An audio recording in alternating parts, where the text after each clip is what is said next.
Feel that summer sun. Wow. Good morning, everybody. It is another perfect day in Nebraska. Usually I'm saying that jokingly or sarcastically, like, wow, another perfect day, 40-mile-an-hour winds and 10 below. But it's going to be 77 degrees today. That's the high. There is not a cloud in the sky. 5 to 7 mile per hour west winds, aka nothing. A slight breeze, just enough to keep the heat off your face. I couldn't ask for anything more, truly.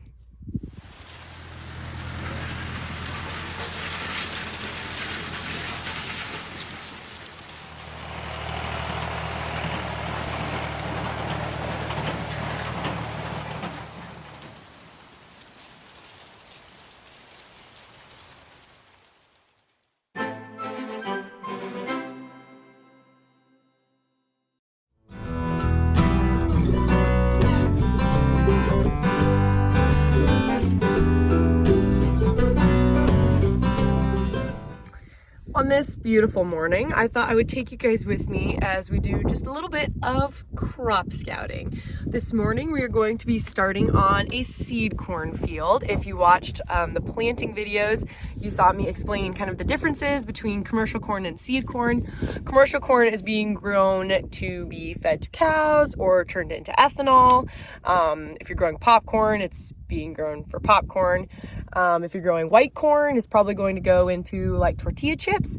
But seed corn is being grown for a company. We grow for Pioneer, and then those seeds will be harvested and then planted next year to grow. So that's the field we're going to be checking out first.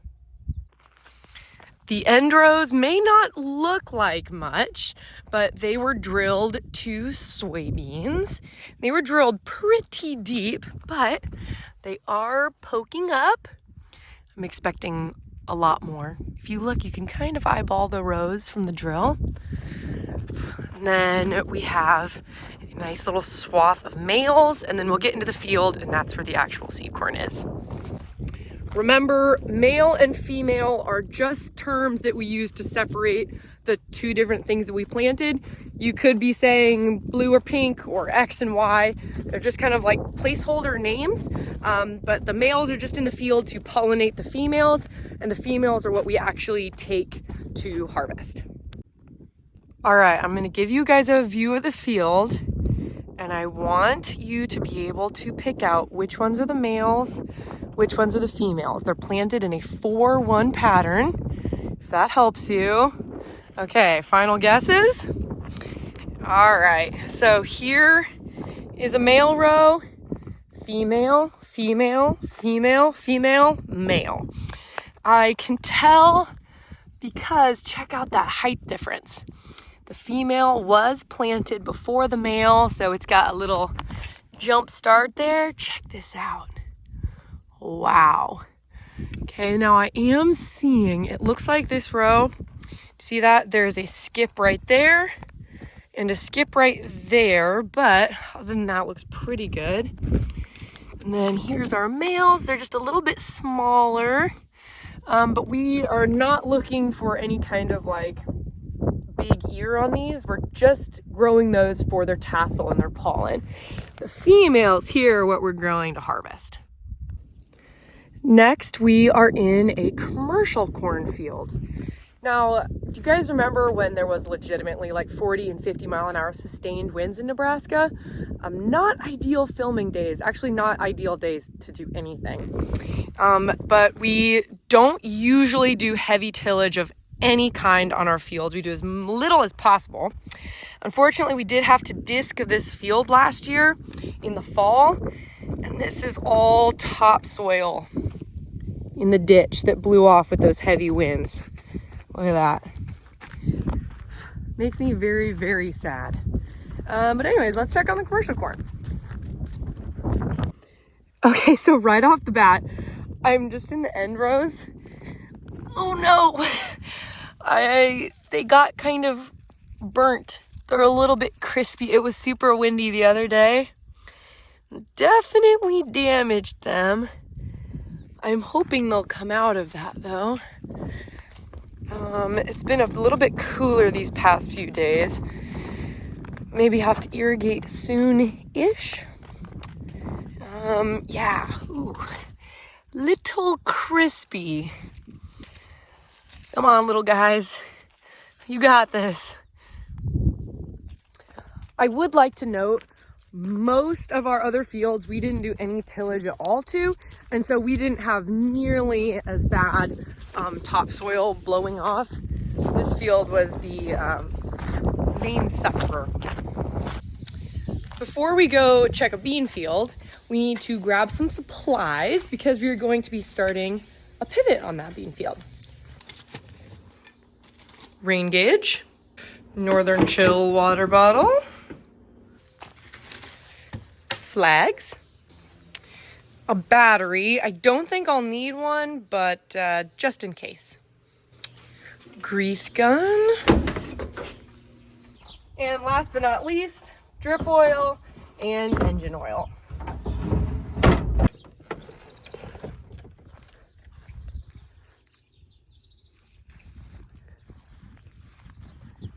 Okay, I just wanted you guys to enjoy that. It is so beautiful out here. Oh, look at that. There's already drip oil out here. This is the pivot we're going to be starting to water my soybean field. This is the soybean field that I replanted not too long ago. So let's see. Oh, look at that. Okay, here. We'll go right here. So this is where the stand wasn't very good. And then here's where I replanted. And it looks like they're just kind of struggling to get out of the ground because I don't see very many popping up. Oh, here's some over here. They need some water. First thing we're going to do is check the drip oil. It's not empty by any means, but this is what lubricates our well. And it goes really slowly. It's just one drip every like 5 to 7 seconds.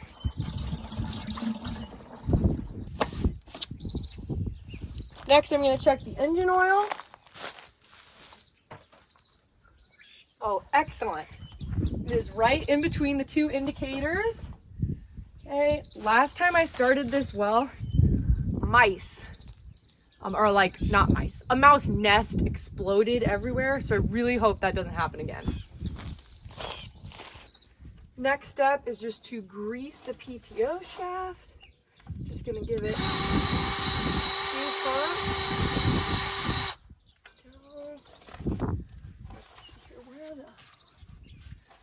should be. There we go. Here's one. You know the one thing I forgot? Earplugs. So I'm going to start this, and I want everyone to plug your ears. Hair is away. Shirt is tucked in. I hope it starts. On. Okay, we'll idle down just a tad bit. Here we go. And, oh, I forgot. PTO shaft is engaged. I want to disengage that so I can start the engine and the PTO shaft won't immediately start spinning and like shoot water and possibly crack a pipe. So, because I can spin this, clutch is engaged, so that shouldn't spin. Okay, all right, now we're ready.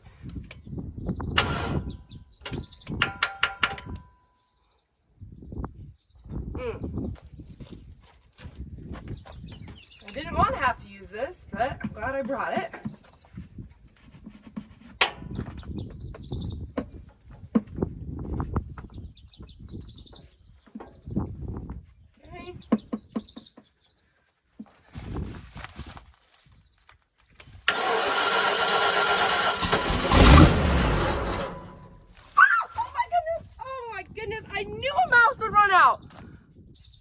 Go away!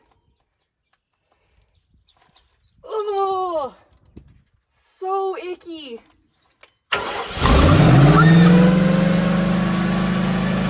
I hate mice. So gross. Smells like a burning mice nest now. It's disgusting. Okay, we're gonna let that warm up for a little bit. Hopefully all the mice stay away. Now we're gonna look over here So we're just using this pivot panel box for this, just to see the voltage.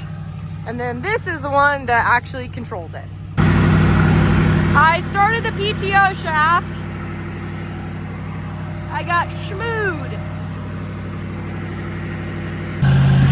My shoe is kind of broken and I accidentally just stepped in the water. So my foot's kind of wet now. But I have it running at 15% backwards, reverse, going that way. I had to walk it off the pivot stop a little bit. We're running at 450 volts. Things seem to be okay. You like my phone stand? Okay, running the sprinklers quick. Look at it, it's already softening the ground for those little babies to come up. Oh wow, those are some good ones there. Next, what we're going to do is put a rain gauge out. Say about right here. And you'd think a rain gauge would be easy to find. However, it is usually not. So I'm gonna put some bright blue flags. So next time I drive up here, when the pivot has gone over this, I'll be able to see exactly how much water I put on, because this pivot doesn't allow me, it doesn't have like a touchscreen computer. So I can't say like, oh, put on 1/3 of an inch or 1/2 of an inch or 1/8 of an inch or whatever. It just has percentages. So I'm running it at 15%, and we'll see how much 15% is and then base the rest of the year's math off that. Come on, little replants. You got this. Now we run back through the sprinkler. Luckily it's hot outside, so this feels pretty good.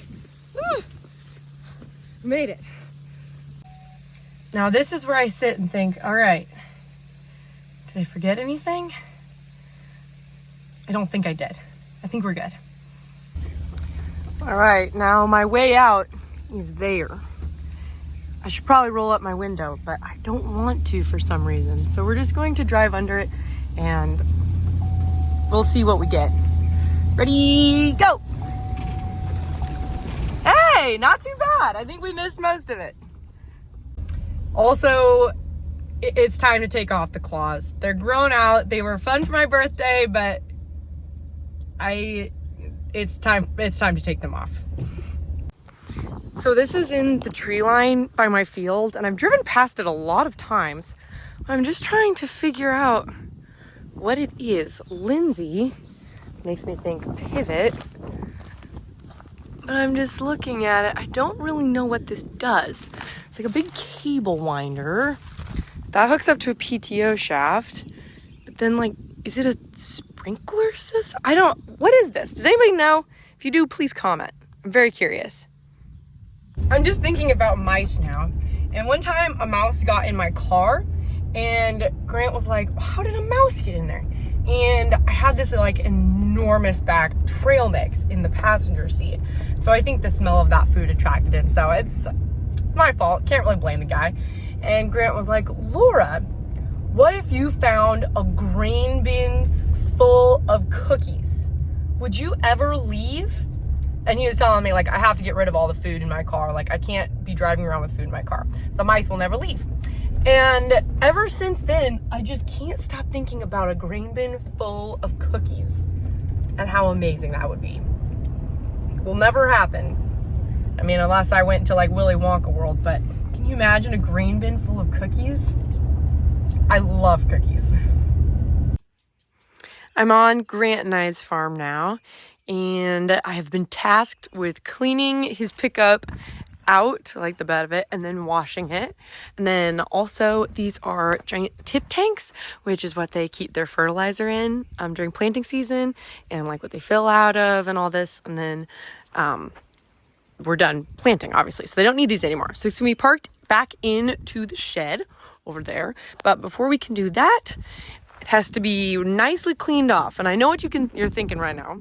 Oh, it looks pretty clean already. However, this is fertilizer, and if let sit until the next time they use it, like all that stuff down there, it will be totally rusted out. Fertilizer is super corrosive, so it's very important I do a very good job cleaning. We got a power wash all set up. We're ready to go.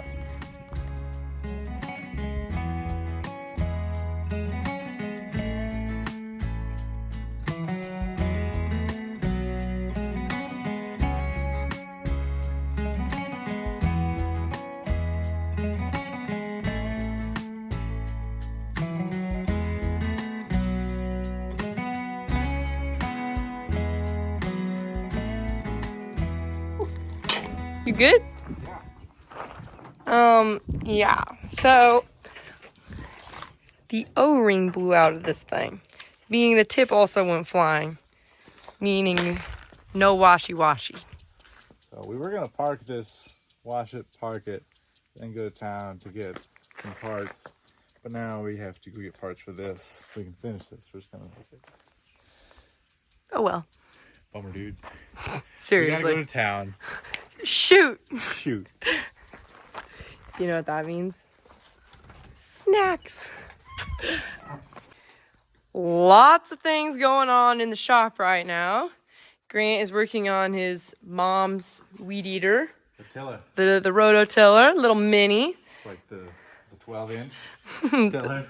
Then we have the old red Ford in the shop. This thing might be going bye-bye soon. So I told Laura that if she bought a pickup, I would sell one of mine. And this is first on the chopping block, but I don't know if I can do it. Please convince her that I don't have to sell it. I don't know. Anyway, the water pump is out. So that's why I haven't really been using it. Like, you could drive it around the yard, but like, Not good. yeah, the fan would sit there and do this. I need a new one of those. And tractors in the shop. What are we doing for the tractor, Grant? Well, the next job will be cultivating / bridging / filling, and that requires me taking off the front duals. We gotta do that, but that's probably a week away still, so it's just resting. It's taking a nap. Okay, little sleepy time. Yeah. And the razor got a good little wash. Good wash. Yeah. We did take the razor to Albany, Wyoming, not too long ago.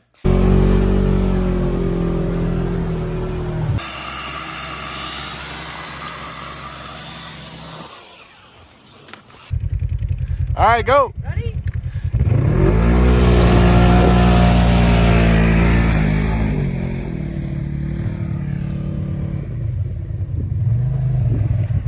Grant and I love taking little trips like that. Unfortunately, we had a casualty on the trip. Grant? Yeah. So if you have a synthetic winch line, don't hook your yanking rope up to it 15 times in one day. Because, yeah, not good. So we gotta fix that. But Winch needs fixed. Other than that, that seems to be what we're working on in the shop right now. New spray tip and O-ring is acquired. Let it be known I owe Grant $12 for the tip and 80 cents for the O-ring that I lost. 80 cents for an O-ring? Are you kidding me? Inflation, man. I don't know. Inflation's killing me, man. So, very dangerous thing happened. Scooters opened up right next to John Deere. And John Deere just happens to be a place we frequent for things. It's dangerous. So we're just cruising through the lot. Uh-oh. Oh, uh-oh. Uh-oh. Uh-oh. Dad wants his roundup. Oh, boy. Hello. Anyways, just cruising through the lot, and I see this thing. Cultivator, okay. I have never seen one look like this, though. I am trying to understand it. I mean, okay, so obviously, corn goes on this side and this side, but look at what a narrow margin of error you have. So this, I guess, stomps on the weed. This cuts it close to the corn plant. This chops it in half. And then this thing turns it over. And then you have these big things. Just a very interesting piece of machinery. I feel like it would be very easy to rip out a lot of corn with this thing, but probably a lot of weeds also.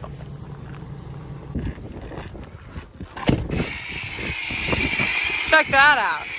We got a new attachment, so you don't have to hook the foamer to the end of the gun. The foamer has its own handle that it stays permanently attached to. Oh, that'll happen. I'll get it.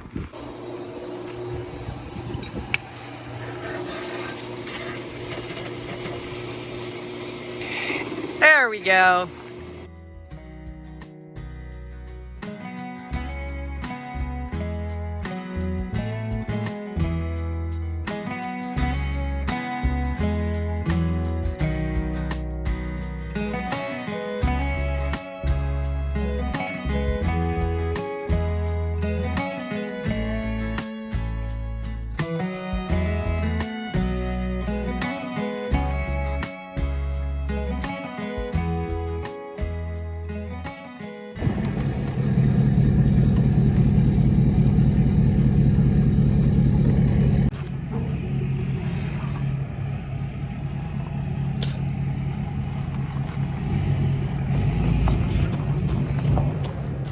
Wow.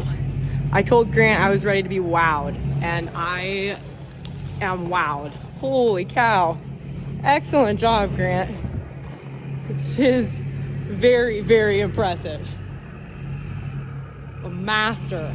And with a clean truck, parts for this, and put away tip tanks and fuel being irrigated, that is a wrap on today. So thank you for watching today's video. I appreciate it.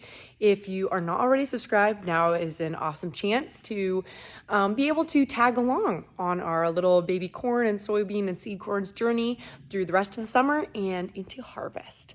Really appreciate you guys, and we'll see you next time. Bye. I should mention, I got the claws taken off. Just plain old regular nails now. It feels really good. Okay, bye.